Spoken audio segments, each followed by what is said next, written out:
The autumn rain fell steadily against the tall windows of Clarence's house, creating rivulets that traced downward like tears on glass.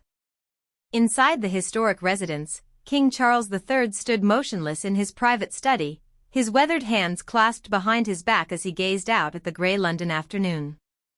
The weight of 2 years pressed heavily upon his shoulders, 2 years since he had last spoken properly with his younger son, Prince Harry.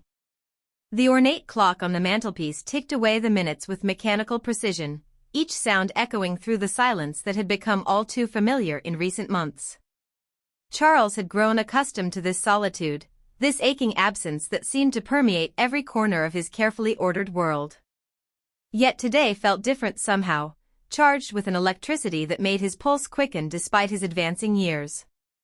His private secretary, Sir Clive Alderton, had approached him that morning with news that both thrilled and terrified the monarch. Harry had reached out through unofficial channels, expressing a desire to meet privately, away from the glare of media attention and the suffocating protocol that had come to define their fractured relationship. The message had been simple yet profound in its implications. His son wanted to come home, if only for an afternoon. Charles moved away from the window and settled into his favorite leather armchair, the one his beloved mother had given him decades ago. The rich burgundy leather had softened with age, molding itself to his form through countless hours of contemplation and quiet reflection.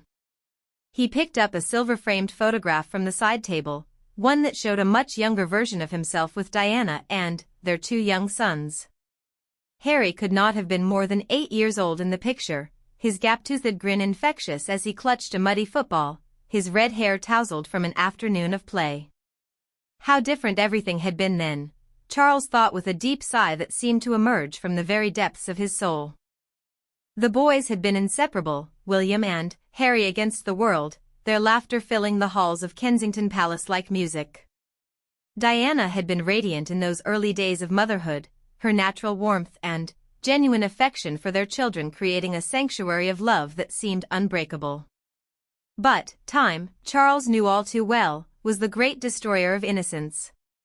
The divorce had shattered that perfect world, leaving jagged pieces that never quite fit together again. Diana's death had been the final, devastating blow that sent their family spinning into a grief so profound that they had never fully recovered. Each of them had found their own way to cope, their own methods of survival, but, somewhere along the way, they had lost each other. The telephone's shrill ring interrupted his melancholy reverie, and Charles felt his heart skip a beat. Could it be Harry calling to confirm their meeting? Or perhaps to cancel it, as had happened so many times before when pride and hurt feelings had intervened at the last moment? "Your Majesty," came the familiar voice of his private secretary, "Prince Harry's security detail has just confirmed his arrival time.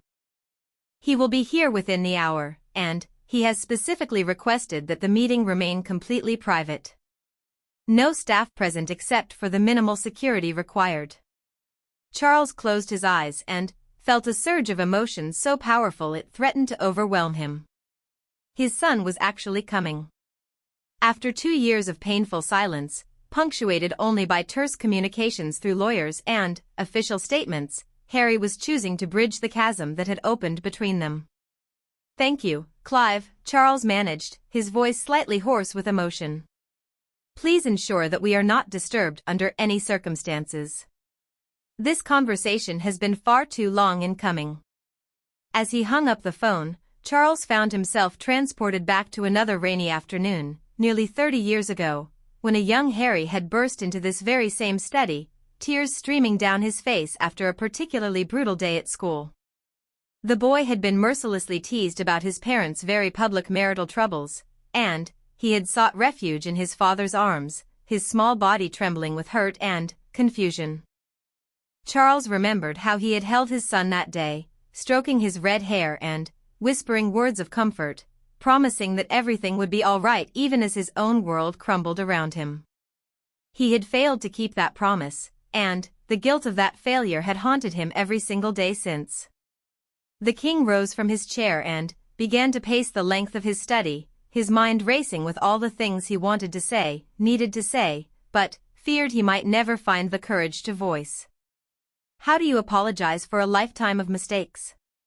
How do you explain the impossible choices that come with duty and crown when your own heart is breaking?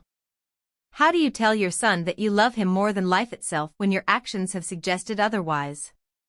Outside, the rain continued to fall, and, somewhere in London, his younger son was making his way through the streets toward a reunion that would either heal their wounds or tear them apart forever. Charles straightened his tie and smoothed his jacket, steeling himself for what might be the most important conversation of his life. The grandfather clock in the corner began to chime the hour, its deep, resonant tones marking the passage of time that had brought them to this moment. Soon, very soon, Harry would walk through those doors, and they would finally have the chance to bridge the gulf that had separated them for far too long. Charles returned to the window and pressed his palm against the cool glass, watching as a lone figure emerged from a black car in the courtyard below. Even from this distance, even after 2 years of separation, he would recognize that familiar stride anywhere. His son had come home at last, and with him came the possibility of redemption, forgiveness, and, perhaps, if they were very fortunate, a new beginning. The rain seemed to lighten as Harry approached the entrance, and Charles felt something he had almost forgotten how to feel: hope. Today would mark either the end of their estrangement or the beginning of something even more painful, but either way, the silence would finally be broken. As footsteps echoed in the corridor outside his study, Charles took a deep breath and prepared himself to face the son he had lost and, somehow, against all odds, found again. The next few hours would determine the future of their relationship, and the king could only pray that love would prove stronger than the hurt that had divided them for so long. The door handle turned, and Charles felt his heart stop as he prepared to look into the eyes of the boy who had grown into a man in his absence, carrying wounds that only a father's love might be able to heal. The heavy oak door swung open with a soft creak that seemed to echo through decades of history. Prince Harry stood in the doorway, his tall frame silhouetted against the dim light of the corridor behind him. For a moment that stretched into eternity, father and son simply stared at each other across the threshold, two men separated by so much more than the few feet of Persian carpet between them. Harry looked older, Charles noticed immediately. The boyish features that had characterized his youth had been replaced by the weathered expression of someone who had seen too much, experienced too much pain. His red hair, once unruly and wild, was now neatly trimmed, and there were lines around his green eyes that spoke of sleepless nights and heavy burdens carried alone. "Your Majesty," Harry said quietly, his voice carrying a formality that cut through Charles like a blade. Not Papa or even Father, but the distant title reserved for state occasions and strangers. "Harry," Charles replied, his voice barely above a whisper. "Please, come in." "Close the door." Harry stepped into the study and gently closed the door behind him, the soft click seeming to seal them into their private world, away from the watching eyes of courtiers, staff, and the ever-present media that had documented every moment of their estrangement. He remained standing near the entrance, his hands clasped behind his back in a posture Charles recognized as his own, a reminder of all the ways his sons had unconsciously absorbed the mannerisms of royal protocol. The silence stretched between them, heavy with unspoken words and accumulated grievances. Charles gestured toward the seating area near the fireplace, where two comfortable chairs faced each other across a low table already set with fine china and an assortment of Harry's childhood favorites: cucumber sandwiches, scones with clotted cream, and the chocolate biscuits that had once been such a source of joy during their family tea times. "Mrs. Patterson remembered your preferences," Charles said softly, referring to the head housekeeper who had served the family for over 20 years. "She insisted on preparing everything herself when she heard you were coming." Harry's composure flickered for just an instant, a shadow of emotion crossing his features at the mention of the woman who had been like a grandmother to him during his turbulent adolescence. "That was kind of her," he replied, moving slowly toward the chairs but remaining standing. "Please, sit," Charles urged, settling into his own chair and hoping his son would follow suit. "We have much to discuss, and I fear my old bones are not what they once were." Harry hesitated for another moment before lowering himself into the opposite chair, his movements careful and controlled. Even seated, he maintained the rigid posture of someone prepared to flee at the first sign of conflict. Charles noticed how his son's hands gripped the armrests, knuckles white with tension. "I wasn't certain you would actually come," Charles admitted, reaching for the teapot and beginning the familiar ritual of preparing their tea. His hands, he was grateful to note, remained steady despite the tumultuous emotions churning within him. "I almost didn't," Harry replied honestly, accepting the delicate cup and saucer his father offered.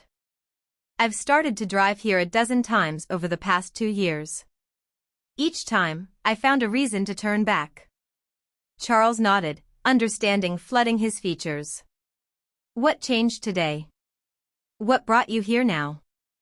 Harry stared into his tea for a long moment, swirling the amber liquid as if it might contain the answers he sought. "Catherine," he said finally. "She called me last week. She said that William was worried about you, that you've been struggling since the coronation. She said that despite everything that's happened between us, losing me has been eating away at you." The mention of his daughter-in-law brought a small smile to Charles's lips. Catherine had always been the peacemaker in their family, the one who somehow managed to see past the hurt and anger to the love that still existed beneath it all. "She's a remarkable woman, your brother's wife. Always has been." "She is," Harry agreed, and, for the first time since entering the room, his voice carried a warmth that reminded Charles of the son he had raised. "She told me about the nights you spend walking through the gardens at Highgrove, the way you stop at the memorial bench we built for Mummy. She said you talk to her picture like she's still there." Charles felt his throat constrict with emotion. The bench had been Harry's idea, installed in Diana's favorite spot in the garden where the roses bloomed most brilliantly each summer. It had been their private place of mourning, somewhere they could go to remember her without the weight of public scrutiny. "I do talk to her," Charles admitted, his voice thick with unshed tears. "I tell her about you and William, about the grandchildren she'll never meet, about how proud she would be of the men you've both become. And I apologize, Harry. I apologize every single day for the mistakes I made, for the ways I failed both of you when you needed me most." Harry set down his teacup with a slight tremor in his hands. "You failed us in some ways," he said quietly, his honesty cutting deep but not unkindly. "But we failed you too. I failed you. The things I said in that interview, the private conversations I made public, the way I attacked Camilla when I knew how much she meant to you. I was so angry, so hurt, that I wanted everyone to feel the pain I was carrying." "You were protecting your family," Charles replied, leaning forward in his chair. "You were doing what you thought was right for Meghan and the children. I may not have agreed with your methods, but I understood your motivation. A father protects his children, whatever the cost." "Is that what you were doing all those years?" Harry asked, his green eyes meeting his father's for the first time since he'd entered the room. "Were you protecting us, or were you protecting the institution?" The question hung in the air between them, raw and unflinching in its directness. Charles had asked himself the same question countless times over the years, struggling with the impossible balance between his roles as father and future king. "I wish I could tell you it was always about protecting you," Charles said finally, his voice heavy with regret. "But the truth is, I often didn't know where the father ended and the heir began. The institution demanded so much, and I was terrified of making the wrong choice, of failing in my duty to the crown and to the country. In trying to serve everyone, I fear I served no one well, least of all my sons." Harry was quiet for a long time, processing his father's words. Outside, the rain had intensified again, drumming against the windows with increasing urgency. "I used to lie awake at night as a child," he said eventually, "wondering if you loved the crown more than you loved us. When you chose royal duties over school plays, when you missed football matches because of state dinners, when you sent us away to boarding school because it was what was expected. I felt like we were just another obligation to be managed." The words struck Charles like physical blows, each one a reminder of the moments he had prioritized duty over family, protocol over presence. "You were never an obligation," he said desperately. "You and William were the light of my life, the reason I wanted to be worthy of the crown in the first place. But I was raised in a different time, by different rules. My parents believed that love was shown through duty, through sacrifice, through putting the needs of the country above personal desires. I thought I was teaching you strength, resilience, the qualities you would need to survive in this life we were born into. What you taught us," Harry said, his voice breaking slightly, "was that love was conditional. That it had to be earned through perfect behavior and absolute loyalty. When I couldn't be the perfect prince, when I made mistakes and acted out, I felt like I was losing you a little more each day." Charles reached across the small table, his hand hovering inches from his son's. "You never lost me, Harry. Even in my anger, even in my disappointment, even when I felt like I didn't understand the man you had become, you never lost me. I may have failed to show it, but my love for you has never wavered." Harry stared at his father's outstretched hand for a moment before slowly extending his own, their fingers touching tentatively before clasping together with a grip that spoke of years of longing and loss. "I've missed you," he whispered, the words carrying the weight of 24 months of separation. "I've missed you so much, and I didn't know how to come back." "You're here now," Charles replied, his own voice thick with emotion. "That's all that matters. You're here now." As they sat there, hands clasped across the table that had witnessed so many family moments over the years, both men felt the first fragile stirrings of hope. The conversation was far from over, the wounds far from healed, but they had taken the first crucial step on the long journey back to each other. The warmth of their joined hands seemed to break down the invisible barrier that had separated them, and, for the first time in years, Charles saw his son not as the rebellious prince who had caused such upheaval, but as the wounded boy who had never fully healed from losing his mother. Harry's eyes glistened with unshed tears, and Charles felt his own composure threatening to crumble completely. "Tell me about them," Charles said softly, reluctantly releasing Harry's hand to reach for a handkerchief. "Tell me about Archie and Lilibet. I've seen the photographs, of course, but I want to hear about them from their father." Harry's face immediately transformed, the hard lines of tension softening into something approaching joy. "Archie is incredible, Papa. He's so curious about everything, always asking questions, always wanting to know how things work. He has Megan's intelligence and her determination, but he has our family's stubbornness too. When he sets his mind to something, there's no changing it." Charles smiled at the familiar trait, remembering how both his sons had possessed that same unwavering determination, often to his exasperation. "And Lilibet?" "She's pure sunshine," Harry said, his voice filled with wonder. "She has this laugh that just fills up the entire room, and she's fearless in a way that terrifies me daily. She climbs everything, explores everything, and she has absolutely no concept of danger. Megan says she gets that from me." "She gets it from all of us," Charles chuckled, thinking of his own childhood adventures that had given his parents countless gray hairs. "Your grandmother used to tell stories about my tree-climbing escapades that would make your hair curl. And you and William were absolute terrors when you were that age. I remember finding the two of you hanging from the chandelier in the drawing room at Highgrove when you were supposed to be napping." Harry laughed, a genuine sound that Charles had almost forgotten. "I remember that. William convinced me that if we could touch the crystal pieces, they would grant us a wish. I wanted to wish for Mummy to come back." The moment of levity faded as quickly as it had come, replaced by the ever-present ache of Diana's absence. Charles reached across the table again, this time placing his hand over his son's. "She would be so proud of the father you've become, Harry. So incredibly proud." "Would she?" Harry asked, his voice small and uncertain. "Sometimes I wonder if I've made such a mess of things that even she would be disappointed in me. The way I left, the things I said about the family, about you and Camilla. I don't know if she would understand the choices I've made." Charles was quiet for a long moment, considering his words carefully. Your mother was many things, Harry, but, above all else, she was fiercely protective of those she loved. She would have done anything to protect you and your children, even if it meant making difficult choices that others might not understand. She would see your strength in standing up for your family, your courage in choosing a different path, even if the cost was enormous. But, she also loved this family, Harry said, his voice breaking. She loved being part of something bigger than herself, despite all the pain it caused her. I feel like I've betrayed that legacy by walking away. You haven't walked away from the family, Harry, Charles said firmly. You walked away from an institution that wasn't serving you or your wife well. There's a difference, even if the rest of the world can't see it.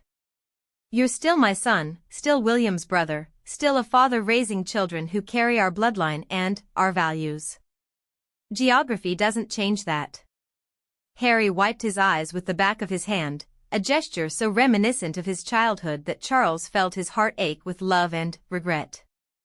I want them to know you, he said quietly. Archie asks about his grandfather sometimes, and I don't know what to say. He sees the pictures of you in the books about the royal family, and he wants to know why we don't visit you like we visit Meghan's mother. The admission hit Charles like a physical blow. He had 2 grandchildren who were growing up without knowing him, children who would form their understanding of their heritage through photographs and news reports rather than personal memories and family traditions. What do you tell him? Charles asked, his voice barely above a whisper. I tell him that families sometimes live far apart, but that doesn't mean they don't love each other, Harry replied. But he's getting older, and soon those answers won't be enough. I don't want my children to grow up thinking their grandfather doesn't want to know them. I want to know them more than anything in the world, Charles said desperately. Every day I wonder what Archie's voice sounds like, whether Lilibet has taken her first steps, what games they like to play. I have a room at Highgrove that I've kept ready for them, filled with toys and books and everything I imagined they might enjoy. I talk to their photographs every night before I go to sleep. Harry stared at his father in amazement. You have a room for them? I have rooms for all of you, Charles admitted.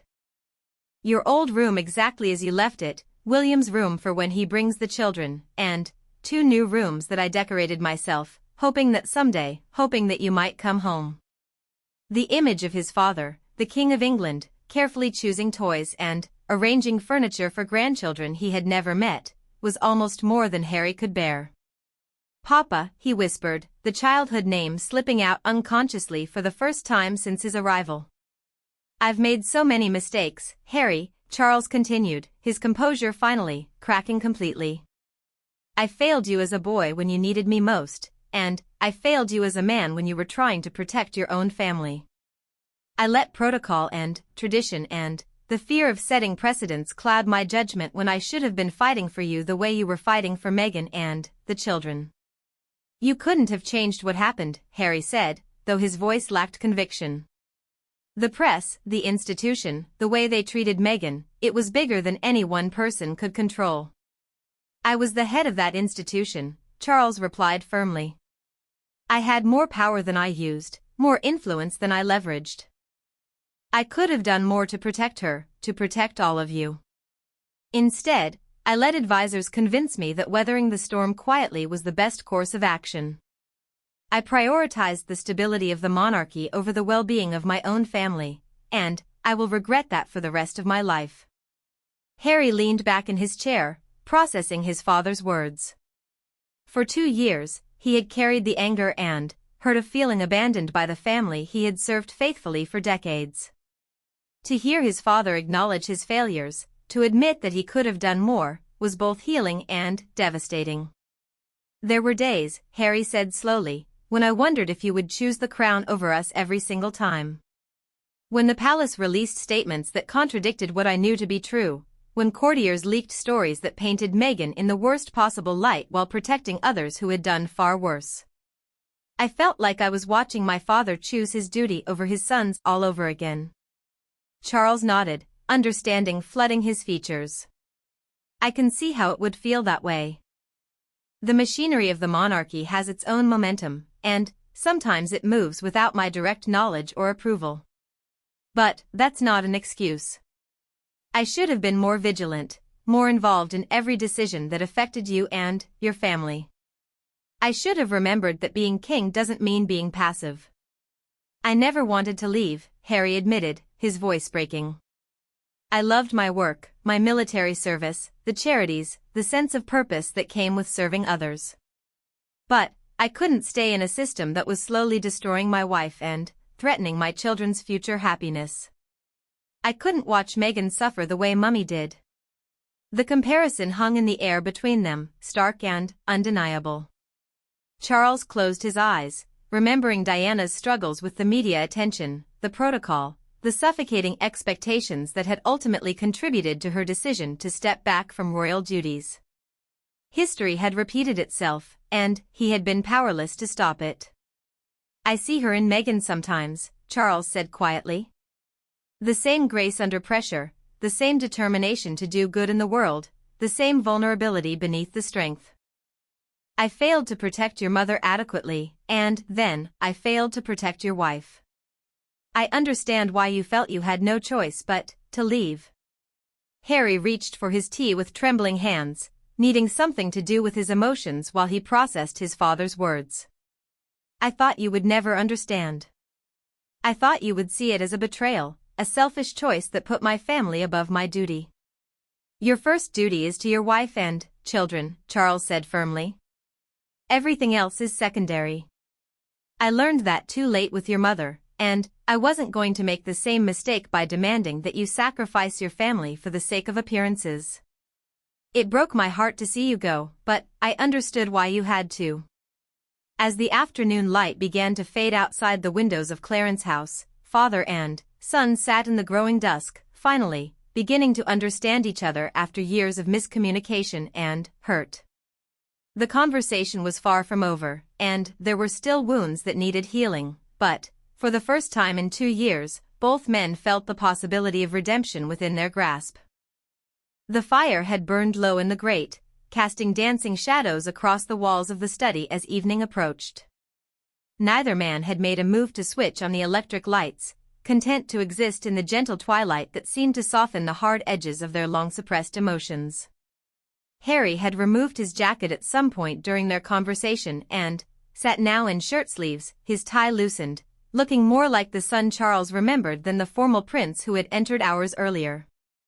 There's something else I need to tell you, Harry said, his voice carrying a weight that made Charles look up sharply from where he had been contemplating the dying embers.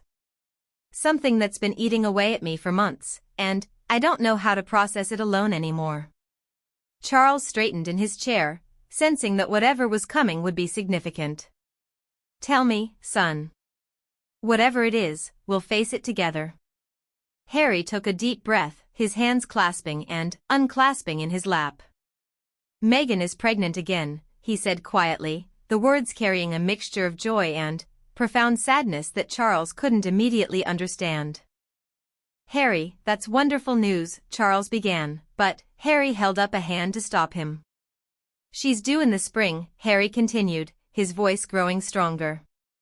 We found out just before Catherine called me. And, when we were talking about names, about the future, about what kind of world we want to bring this child into, I realized that I couldn't let another of my children grow up without knowing their grandfather. I couldn't let pride and hurt feelings rob them of the relationship I had with your parents, the one that meant so much to me when I was growing up. Charles felt his breath catch in his throat. Another grandchild, another chance to be the grandfather he had always wanted to be but had never had the opportunity to become. You named Lilibet after your great-grandmother, he said softly. That meant more to me than I ever told you. She wanted to honor the family legacy, despite everything that had happened, Harry explained. And, when we saw how happy it made you, how much it meant to the whole family, we knew we had made the right choice. This baby, this new little one.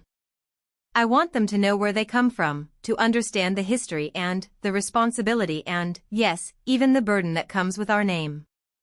But I want them to know it through love, not through obligation. Charles rose from his chair and moved to the fireplace, leaning against the mantel as he absorbed this revelation.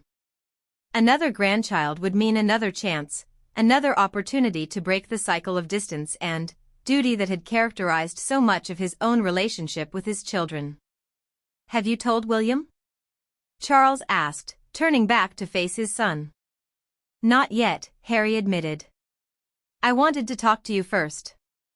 I needed to know if there was still a place for us in this family before I started making promises to my children about their future relationships with their uncle and their cousins." "There will always be a place for you in this family," Charles said firmly, returning to his chair and leaning forward intently. "Always, Harry.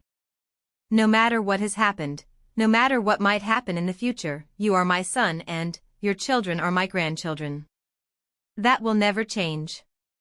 Harry nodded, relief evident in his features. "Then, I need to ask you something, and I need you to be honest with me. If we were to find a way forward, if we could rebuild our relationship and find some kind of arrangement that works for everyone, what would that look like? Because I can't come back to the way things were, Papa. I won't subject my family to the same treatment that drove us away in the first place." Charles had been expecting this question, had been thinking about little else since learning of Harry's desire to meet. Over the past 2 years, he had consulted with advisors, studied precedents, and explored every possible avenue for bringing his son back into the fold without forcing him to resume the full burden of royal duties. "I've been working on something," Charles admitted. "A new model, inspired by the way European monarchies have evolved to accommodate the modern world. You could maintain your primary residence in California, keep your independence and your ability to speak freely on issues that matter to you, but also take on a limited number of royal engagements when you're in the UK. Ceremonial roles, charity work, family events, the things you always excelled at and genuinely enjoyed." Harry listened intently, his expression thoughtful but guarded. "And Meghan?" "Would be welcome to participate or not, entirely at her discretion," Charles said immediately. "No pressure, no expectations, no judgment. She's proven that she can make a tremendous impact working independently, and I have nothing but respect for the path she's chosen. If she wanted to join certain events, wonderful. If not, that would be perfectly acceptable too." "You've really thought this through," Harry said, surprised by the level of detail his father had clearly put into considering their return. "I've thought about little else for 2 years," Charles admitted. "I've studied every angle, consulted with constitutional experts, even spoken with some of your former colleagues in the military about what kind of role might appeal to you. I want you back, Harry, but only if it's on terms that work for your family. I won't make the same mistakes I made before." Harry was quiet for a long time, processing this unexpected development. He had come to Clarence's house expecting anger, recrimination, perhaps a cold formal reconciliation at best. Instead, he had found a father who had spent 2 years planning for his return, who had learned from past mistakes and was willing to create an entirely new framework to accommodate his family's needs. "What does William think about all this?" Harry asked finally. Charles sighed deeply. "William has been resistant to any arrangement that might seem like rewarding what he sees as abandonment of duty. He feels that if you're allowed to come back on your own terms, it sets a precedent that undermines the whole system. He's protective of the institution in a way that reminds me painfully of myself at his age." "He's angry with me," Harry said, "and it wasn't a question." "He's hurt," Charles corrected gently. "He feels like you chose Meghan's family over ours, that you abandoned him when he needed you most. The transition to becoming heir to the throne has been more difficult than he expected, and he's felt the weight of carrying that burden alone." Harry's face crumpled with guilt. "I never meant to abandon him. I thought he had Catherine, and the children, and the support of the entire institution. I didn't realize that he needed me too." "You boys have always needed each other," Charles said sadly. "Even as children, you were stronger together than apart." Your mother used to say that you were two halves of the same whole, that William gave you stability while you gave him freedom. Losing that partnership has been hard on both of you. Is there any chance? Harry began, then stopped, seemingly unable to voice the question. That he'll forgive you? That you can rebuild your relationship? Charles finished for him. Yes, I believe there is. It will take time and probably some very difficult conversations, but William loves you, Harry. He always has. His anger comes from a place of love and loss, not from genuine hatred. Harry nodded, wiping away tears that had started to fall again. I miss him. I miss our friendship, our partnership, the way we used to be able to talk about anything. When Archie was born, the first person I wanted to call was William. When we found out about this new baby, I caught myself reaching for the phone to share the news with him before I remembered that we don't talk anymore. He felt the same way when Charlotte started walking. When Louis said his first words, Charles revealed. He told Catherine that he wished he could share those moments with you, but he didn't know how to bridge the gap that had opened between you. Maybe that's something we can work on, Harry said tentatively. If you really think there's a chance. I know there's a chance, Charles said with conviction. But it will require courage from both of you, and a willingness to put pride aside in favor of love. Are you prepared for that? Harry met his father's eyes steadily. I came here today, didn't I? After 2 years of silence, I swallowed my pride and walked through that door. I think that proves I'm ready to do whatever it takes to heal this family. Charles smiled, the first genuine smile Harry had seen from him all afternoon. Then, we'll make this work, son. Somehow, some way, we'll find a path forward that honors everyone's needs and brings this family back together. It won't be easy, and it won't happen overnight, but I believe in us. I believe in the love that still exists between all of us, despite everything that's happened. As the clock on the mantel chimed 7 o'clock, both men realized they had been talking for over 6 hours, the longest conversation they had shared in years. The tea had long since grown cold, the sandwiches remained untouched, but something far more nourishing had taken place in that quiet study overlooking the London streets. Will you stay for dinner? Charles asked hopefully. Mrs. Patterson has prepared your favorite, just in case. Harry hesitated for only a moment before nodding. I'd like that, Papa. I'd like that very much. And, for the first time in 2 years, King Charles III felt like a father again. The private dining room at Clarence house had been transformed for their evening meal, the formal place settings replaced with the simple, comfortable arrangement Charles preferred when dining with family. Candles flickered on the table, casting a warm glow over the intimate scene as father and son shared their first meal together in over 2 years. The conversation had shifted from the heavy emotional revelations of the afternoon to lighter topics, memories of happier times, and tentative plans for the future. Do you remember the Christmas when you and William decided to recreate the nativity scene using the palace corgis? Charles asked, chuckling as he cut into his roast beef. Your grandmother was horrified when she found Whisper dressed as the Virgin Mary in the drawing room. Harry laughed, the sound rich and genuine. Mummy thought it was hilarious. She said it was the most creative interpretation of the biblical story she'd ever seen. Though I think the corgis were less than thrilled with their starring roles. Your mother always encouraged your creativity, even when it drove the staff to distraction, Charles said fondly. She had a gift for finding joy in chaos, something I sometimes envied. I was always so concerned with order, with protocol, with making sure everything was perfect. You were trying to prepare us for the life we'd inherited, Harry said, his tone gentle and understanding in a way that surprised them both. I can see that now, with my own children. Sometimes I catch myself being overly protective, wanting to shield them from every possible disappointment or hardship. Megan has to remind me that they need to experience some struggles to become resilient. Charles nodded, pleased to see his son's maturity and insight. Megan sounds like a wise woman. I regret that I never took the time to really get to know her, to understand what she brought to your life beyond the obvious challenges her presence created for the institution. She would like you if you gave her a chance, Harry said quietly. She's actually very traditional in many ways, very family-oriented.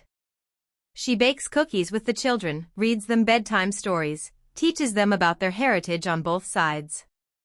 She never wanted to be seen as the person who took me away from my family. She just wanted to be accepted as part of it. Charles set down his fork, his expression serious. I failed her in that regard. I allowed others to define her narrative instead of taking the initiative to welcome her properly into our family. I was so focused on managing the potential problems that I never took the time to appreciate the potential benefits of having someone like her among us. It's not too late, Harry said hopefully. She's cautious, understandably, but she's not bitter. She wants our children to know their grandfather, to understand their British heritage as well as their American one. She's always encouraged my relationship with you, even when things were at their worst. Charles felt a surge of gratitude toward his daughter-in-law, this woman he barely knew but who had apparently been working to heal rather than widen the breach in their family. I would very much like the opportunity to make amends with Meghan, to show her that she has a place in our family if she wants it. What would that look like practically? Harry asked, leaning forward with interest. If we were to move forward with this arrangement you've been planning, how would we manage the logistics? The security concerns, the media attention, the inevitable speculation about what our return might mean? Charles had clearly given this considerable thought. We would start slowly, privately. Perhaps a weekend at Balmoral or Sandringham when the press attention has died down. Let the children get to know their grandfather, let Meghan see that she's genuinely welcome, let you and William begin to rebuild your relationship away from public scrutiny. And, if it works? If we can find our way back to being a family again? Then, we announce it carefully, with a clear explanation of the new arrangement and what it means for everyone involved, Charles explained. No grand return to full royal duties, no pressure to take on more than you're comfortable with, but acknowledgement that you're still part of this family and always will be. Harry was quiet for a moment, contemplating the possibility of returning to the country and family he had left behind. There would still be challenges, he said finally. The media will be relentless, at least initially. There will be critics who say we're getting special treatment, that we can't have our cake and eat it too. Let them criticize, Charles said firmly. I'm more concerned with what's right for our family than what's expedient for public opinion.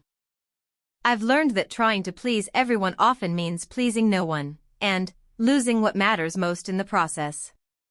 As they finished their meal, Charles excused himself briefly and returned with a small wrapped package. I've been saving this for the right moment, he said, placing it in front of Harry. I wasn't sure when or if that moment would come. Harry unwrapped the package carefully, revealing a leather-bound photo album. Inside were pictures he had never seen before, candid shots of him and William as children, family moments captured by their mother, images of Diana with her sons that radiated love and happiness.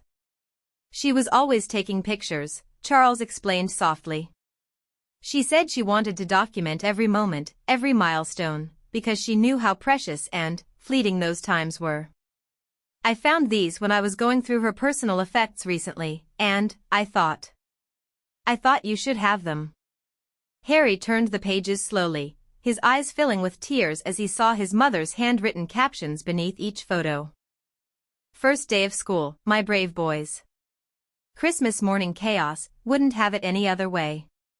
Brothers forever, my greatest accomplishment. She would have loved Meghan, Harry said through his tears. She would have loved the children so much. She would have been your fiercest defender, Charles agreed. She would have stood up to anyone who tried to hurt your family, institution be damned. In some ways, I think your decision to protect your wife and children was exactly what Diana would have done in your situation. Harry closed the album gently, cradling it against his chest. Thank you for this. For all of this.